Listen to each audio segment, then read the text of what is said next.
E a Câmara dos Deputados promove uma audiência pública para debater a importância da agricultura familiar indígena. Quem vai conversar comigo sobre esse assunto é a deputada federal Silva Wayampi. Deputada, seja bem-vinda. Satisfação recebê-la aqui no canal AgroMais. Obrigado, Tiago. Obrigado pelo convite. Para mim é uma honra participar do seu programa para a gente poder estar falando um pouco sobre a questão da agricultura, né, familiar indígena. Não só isso, mas principalmente que essa audiência pública ela é braços dados com outras duas, né, comissões. Então, a Comissão de Agricultura, mais a Comissão de Desenvolvimento Nacional, mais a Comissão da Amazônia de Povos Originários, que se reuniram para escutar o clamor de indígenas que produzem em seus territórios e que querem a garantia de poderem realizar a larga escala, né, produção em larga escala ou até produção mecanizada da agricultura dentro de suas terras, que não querem mais viver como viviam em 1500.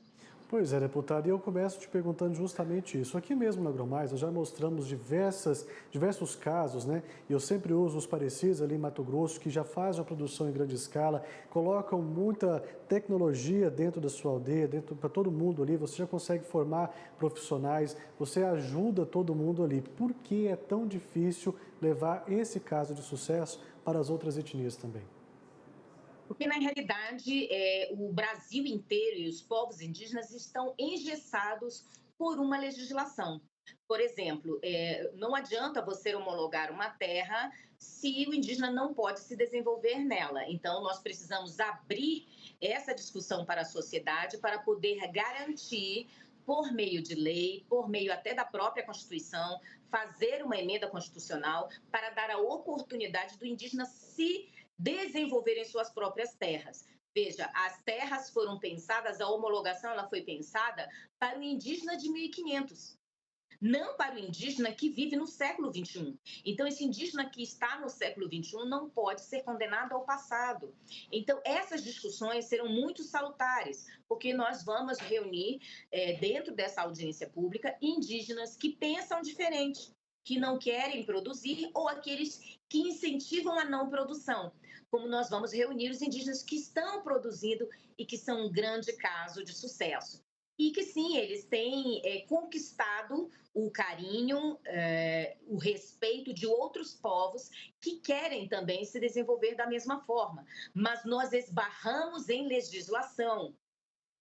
Para que esses povos sejam escutados, essas audiências públicas é para que a sociedade e esses povos venham colocar a sua opinião. Então, nós não podemos condenar um povo a viver em 1500 quando esse povo não quer mais viver em 1500. Nós não podemos fazer com que o ideal imaginário de uma sociedade seja imposto sobre o direito individual também de cada ser humano dentro do nosso país, que é o direito de cada cidadão de se desenvolver economicamente.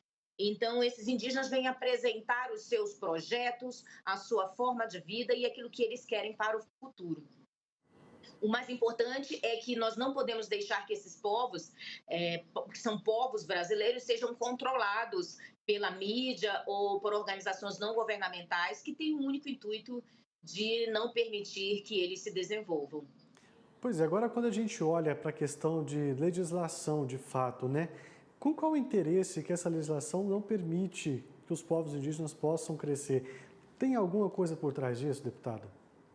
Interesses internacionais que querem manter um povo sob subserviência, controlar um país, utilizando o seu próprio povo contra ele. Na realidade, é uma luta de classes, né? Então, nós sabemos que em boa parte de reservas indígenas, de terras indígenas, existe um grande percentual de riquezas, uma estrutura minerária fantástica, uma possibilidade de desenvolvimento econômico da agropecuária, mas é necessário que esse povo não se desenvolva para que não garanta ao país a autonomia sobre o seu próprio território. Então, digamos que nós fôssemos de um outro país hegemônico que não quer servir a um país que ele considera de terceiro mundo.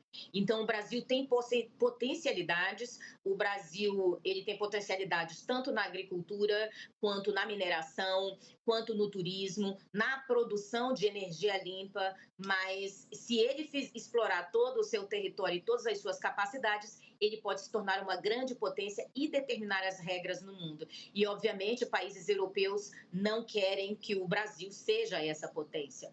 Por exemplo, solo amazônico no norte brasileiro, não se usa nenhum fertilizante que tenha qualquer aditivo químico, somente aqueles que são biológicos, mas nós só podemos comprar se for da Alemanha.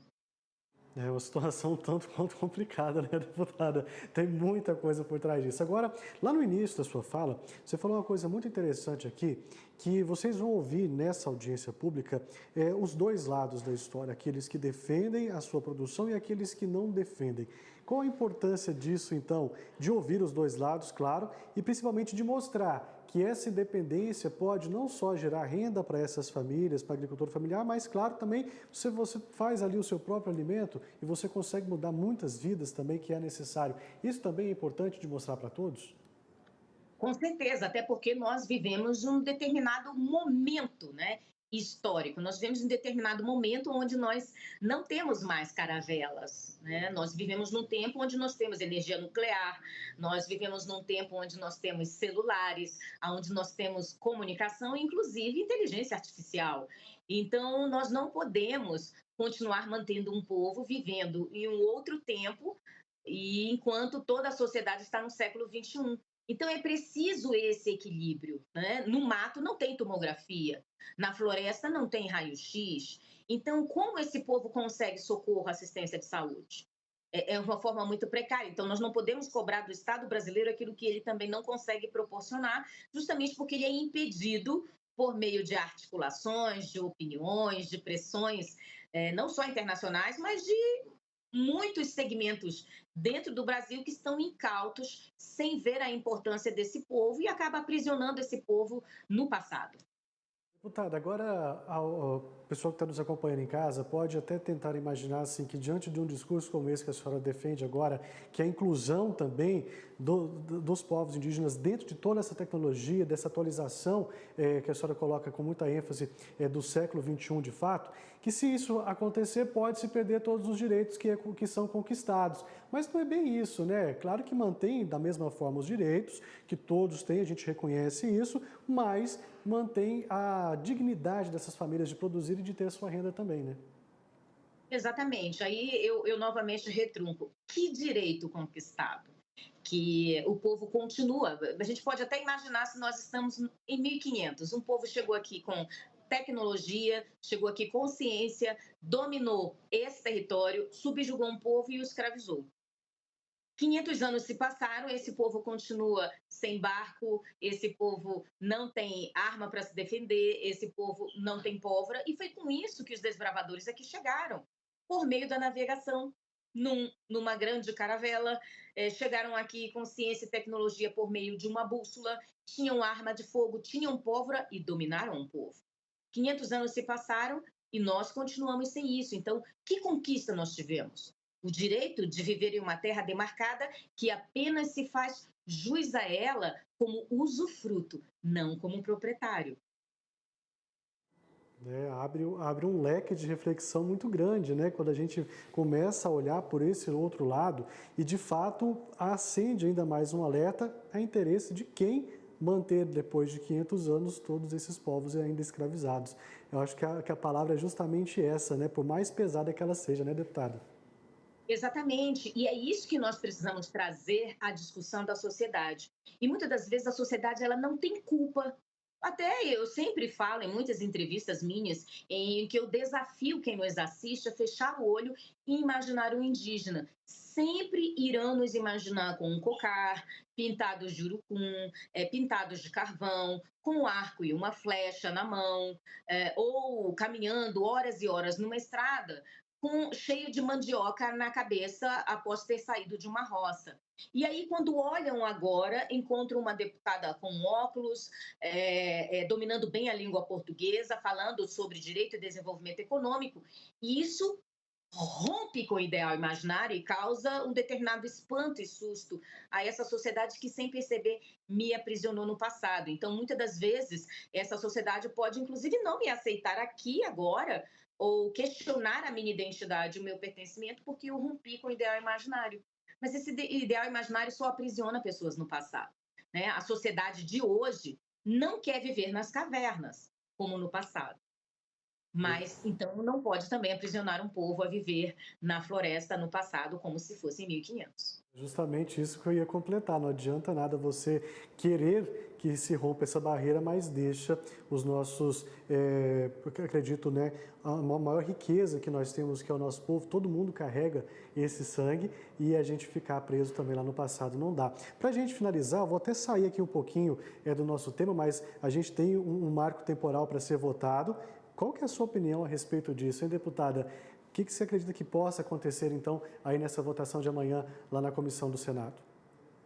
Bom, à luz da Constituição, a Constituição garante o direito aos povos indígenas a partir daquele momento, né, em que a Constituição foi promulgada. Então, 1988 reconhece aos indígenas, pelo artigo 231, o direito à sua propriedade. E ela serviu à Constituição como um marco temporal, quer dizer, vamos colocar uma pedra no passado, vamos dar direitos. A partir daquele momento, o indígena foi reconhecido na Constituição brasileira. Então, o que se pede por meio do PL 490 é que justamente a Constituição seja respeitada, garantindo tanto a povos indígenas quanto à sociedade urbana ou à sociedade do campo ou da floresta o direito à propriedade. Mas veja bem, mesmo que terras sejam homologadas, o indígena não é proprietário, ele apenas tem o usufruto da terra. Então, na realidade, o que se discute é um ponto onde ele possa ser a referência para toda questão de embate que venha a se ter. Então, é necessário que a Justiça mantenha a Constituição como um marco temporal que vai garantir o direito tanto para indígenas quanto para o produtor rural ou quanto para o proprietário urbano ou do campo. Tá certo, então, deputada. Uma satisfação imensa conversar com a senhora. Volte mais vezes. Gostei muito aqui do ponto de vista que a senhora colocou. Muito bacana a gente falar sobre isso e também de abrir os olhos da nossa sociedade, que é tão importante. Isso também. Muito obrigado e até uma próxima.